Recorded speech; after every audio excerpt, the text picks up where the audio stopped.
Hi,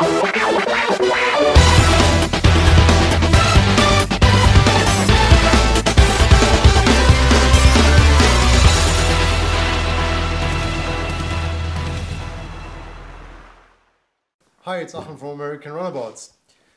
Today we'll start a complete new topic, dashboards on these old boats. So there's two things. You can either reproduce them, which we do, like with the V174, 184, 194. So we found a good one, we made it even better, we made a form, we reproduce them in fiberglass. So that solves the issue of not having a dashboard, but obviously it's not the same as an original one. Nevertheless, it's a good solution. I always tend to try to keep the original as much as I can, and it's actually not rocket science. So what we have here today is the dashboard of a Glastron Carlsen CV19 from 1971, and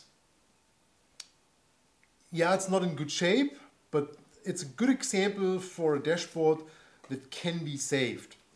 So if you look at it, I mean, the first thing you notice is that the color's faded completely. So obviously it's a bit dirty, but there's a huge color fade. The other thing that happens with most of these is they have been vacuum molded, and it's, I think it's polystyrene, but I'm not sure what the correct English term for that is. But actually there's like a softener in it, so when the material is produced it is relatively flexible.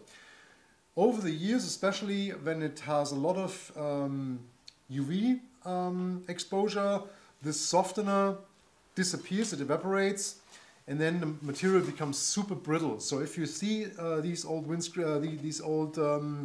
dashboards, you will always see cracks or parts missing. Actually, you can see it here, it's cracked here. Actually, this one doesn't have any real missing parts, but here is one of those classical cracks. Here's a little bit on the edge, there's something missing, but basically that's it. So what we're going to do is first of all, we give it a really, first of all we disassemble it obviously, so the instruments go out, the switches go out, we will remove the emblem, the lock, the handle, all of it, and then actually also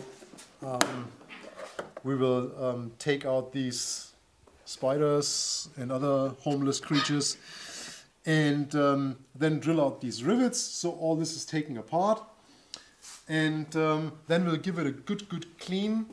To clean it, you actually use water with a bit of dishwasher and a soft brush, and just get off it as much dirt as possible, but you have to be careful because obviously if you attack it with something hard, you can always make it worse. I mean, you can really break it. It's really soft or really brittle right now.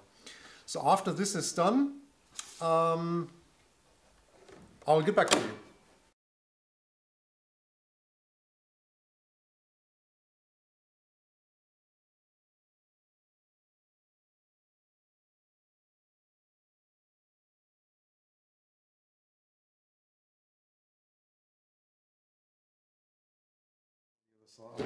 On the boat.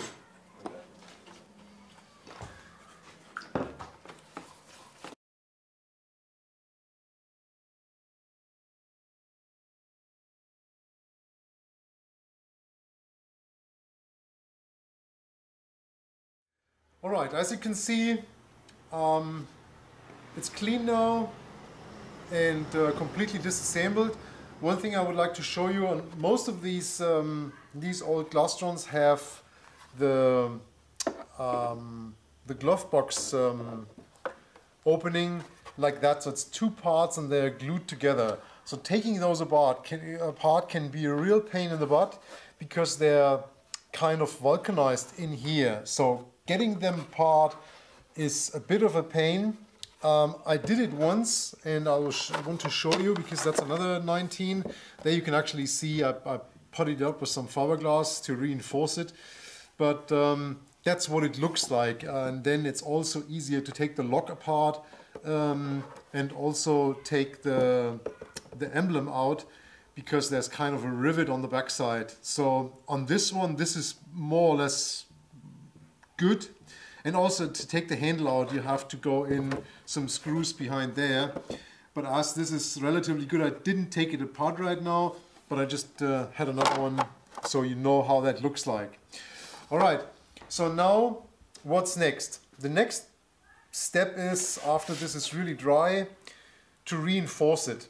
And what you want to do to reinforce, or what you want to use to reinforce it, is this ultra fine fiberglass. If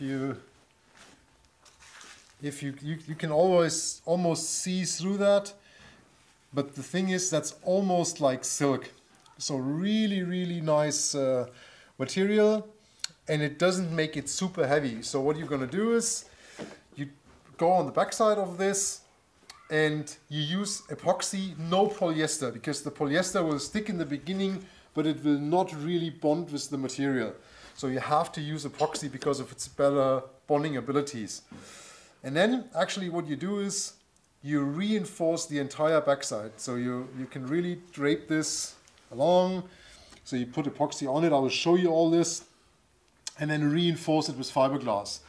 That way you maintain the front with its the structure that it has. That's the main issue when you recreate them from fiberglass.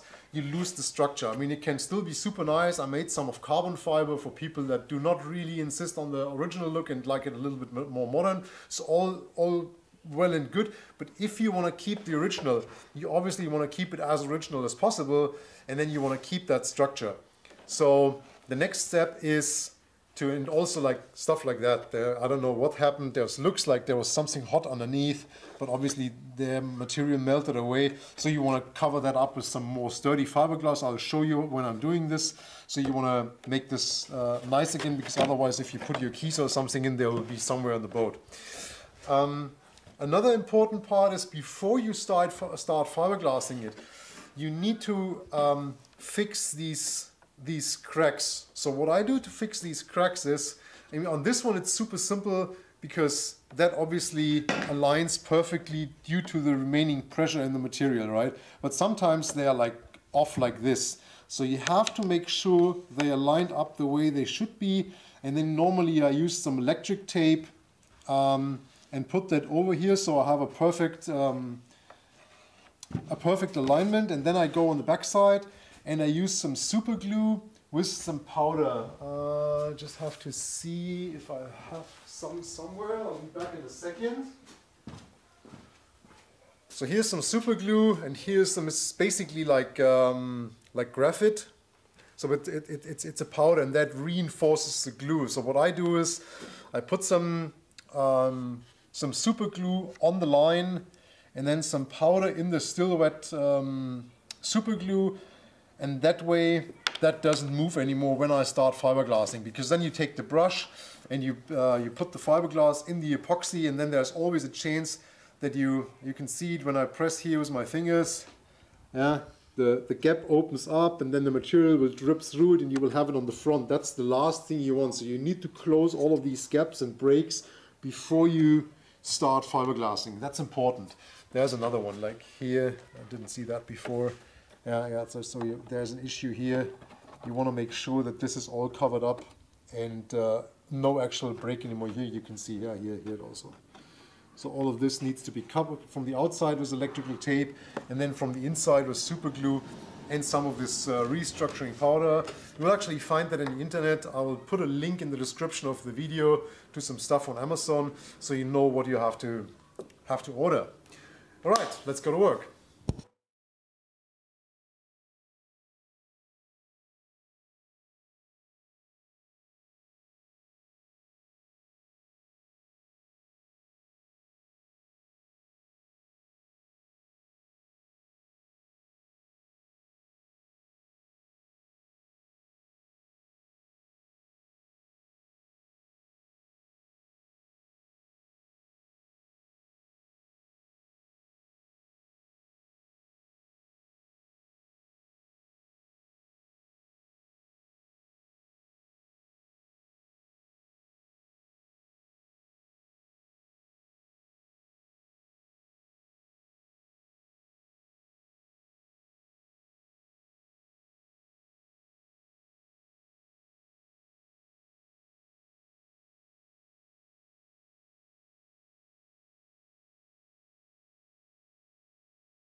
Alright, so as you saw, we fixed all of this with the super glue that actually added quite some stability.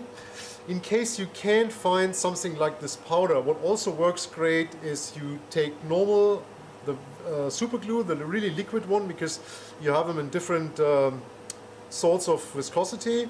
So you take the real liquid one and take baking soda to reinforce it. That works exactly the same like the stuff that you can buy. And yeah, you can see this came out all good. Obviously you see that a little bit now where we had the tape and everything, but that's not an issue. And so yeah, the next step is to reinforce it, and then we'll take it from there.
Alright, so it's 12 hours later, our epoxy dried.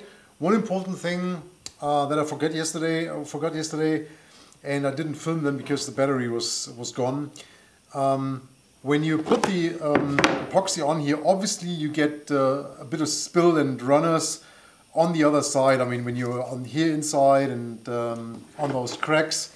So what you have to do immediately is to take a paper towel and some rubbing alcohol and take it off. So unless this epoxy is dried, it's very easy to remove with rubbing alcohol, and therefore you don't have any build-up, any runners, because if it's hard, obviously it's a pain in the butt. So you can see yesterday that would have cracked it immediately. So the reinforcement is perfect. And we didn't really build up a lot of material. So yeah, that was pretty perfect. I actually checked it out yesterday. It's 163 gram woven material that we used for that. All right, so next step now is we're gonna clean it up, which means we grind all the overlap away. I have a small 3M orbital sander and a Dremel tool, and don't forget, also yesterday was the epoxy, don't forget a breathing mask, eye protection, and when you work with the epoxy, use some gloves. Stuff's really bad for your hands and can give you some bad allergic reactions. And obviously as well, when you grind fiberglass, watch out for your health. And then we will start to talk about the painting. You saw yesterday, so here's the disassembled part now, and I found a better handle in really nice condition and another lock. So these we will put in afterwards, and then obviously also a new logo which we reproduce, as you know if you follow us regularly. And then we will show you the finished product. So let's grind it down.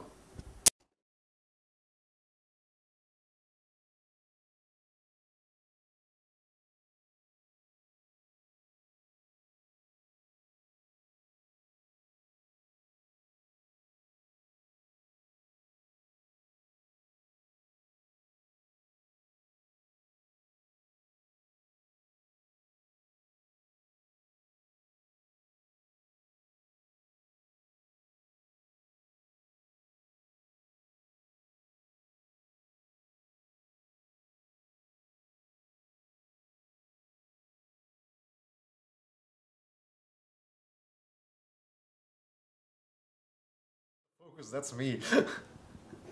Yeah, be good, man. Yep. There's something on your leg, it's small and white. Yeah. Focus! Alright, so we clean it up. Obviously, it's not a problem if it looks a little bit like, I mean, you will see this on the back, but you will never see it because obviously you install it. So the next thing now is to treat it really well with silicone remover at least 2 times, because nobody knows what happened to this thing in the past. I mean, how many people used some cleaning or a dashboard refurbish, God knows what, probably some stuff that had silicone in it. So you want to make sure this is really clean, and then there's like a plastic ground that goes on it. It's like a primer. And after that, we paint it black. So I like to use bumper spray for that. Reason is bumper spray is made for plastic, and it's made for something that has a certain amount of flex in it, bumpers. So actually that's a good choice, at least for me. It worked over all these years. I never had any paint cracking off or something like that. So that's what I recommend. But depending on where you are, you probably just want to check with your local paint shop what they recommend as the best. But this is also comes in cans, so super nice and easy to handle. And especially for the do-it-yourselfer, if you don't have a proper paint gun or a booth or whatever, I mean, the paint the spray bottle is obviously the easiest solution. So let's go for it.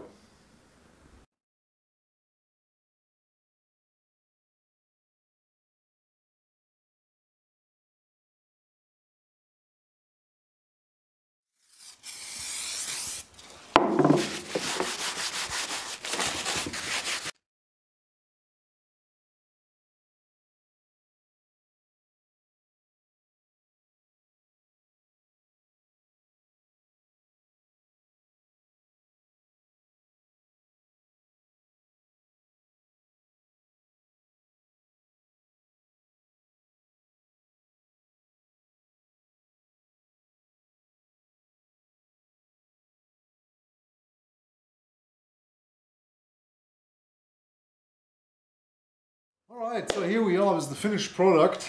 I think it turned out very, very nice. I mean, especially considering the look it had before. Yeah, it's way, way better than it was. Yeah. It was before. I mean, just the color and now the Yeah, the colorization. You saw actually pretty much how the light gray where it had the exposure, and here where it was covered with the glove box. Actually, it was way darker, but now very uniform. I mean, of course, you can see that probably now in the video, but you can still see that there was like a minor scratch. Now it looks like a minor scratch, but it was one of these cracks. Yeah, same here. Yeah, but I mean, this is covered by the glove box. Yeah. I mean, that will True. Yep. look like this, so that's fine. And I mean, with the instruments and everything mounted, yeah, I mean, there's a certain amount of failure that you have to accept if you restore something. Yeah. And as soon as we tried that in the past, I mean, if you try to putty these and grind it down, you can obviously make it disappear, but then in this part the structure is gone. Yeah. The structural so you surface. kind of lose what you're trying to keep anyway. And then it actually pops out even more. So the only thing that you can then do is, I mean, grind everything down and putty it, and then yeah, but then you can make a new one. Exactly. Yeah. Well, I think considering, I mean, it's a what 35-year-old. It's from 71, so thanks for making me 35 years old. But yeah, it's actually almost 50 years old. So. Vintage. Yeah. Yeah, so I mean, to be able to get it back into a working condition like this. Stability is good again, it's so flexible. I think that will be fine for a lot of years. Yeah. And especially with the new paints that are more UV resistant. And I mean, all the... I mean, these panels that we removed yesterday there, we reproduced these. So this will all be new. Then a proper set of instruments in there. And then it actually, looking at the entire thing, you probably don't really, I mean, look at that small scratch or something like that. It's just a new dashboard. Exactly. And I mean, it might be the kind of thing that you notice because you've seen it there before, but yeah. no one else is ever gonna look at that. And then it also depends on how you restore the boat. I mean, is the boat a survivor? Yeah. That's basically original, then it's perfect. Or is it one of these over-restored boats where boats where everything's new, like new paint, new upholstery, probably not original. But then you can actually make a new one. I mean, that's where exactly. where we would probably do like a carbon fiber Yeah. one. It's like, okay, it's a new dashboard, same old style, but in a new material. But I mean, for keeping that classic look and everything, this Yeah. certainly seems the best way to achieve that. Yeah. All right, so I hope if you want to do your own dashboard and you have one like these, it doesn't matter if it's CV16, CV19, or even another brand, not a Glasson Carlsen. I mean, they're all from this material. I hope that really helped you. If you have questions, comments, please use the comment section. I'll again put my email down there, so if you have questions, feel free to drop me a message. Also, I would prefer if you ask your question in the comment section, because then I can answer it and everybody sees it. And you will obviously see the finished result at some point. The boat's actually still in restoration, so this will take a while since this goes in, because it's actually my boat, my private one. So I wanted to show you that on my CV19. It will probably take a while till I finish that. But then we'll get back to you and then show you also all the these new panels, new switches and everything, and to give you a better idea. Final question or final thing to get these back together. Obviously you install the handle before, because it gets screwed in from the inside, and then you glue this back together with something like Sikaflex. Yeah, put a few drops here in the side panels, and then just... Does the handle have to go in before then? Yeah, the handle goes in before the screws. The backing screws are on the inside. Yeah. The logo gets glued in. Because the replacement one is obviously was a double-sided tape and not with these rivets anymore. And then this is one solid piece again. Just make sure you don't glue it together and then figure out, oops, the handle. Classic thing. Yeah. Again, thanks for watching. If you like it, give us thumbs up, subscribe to the channel, and I'll see you next video. Bye.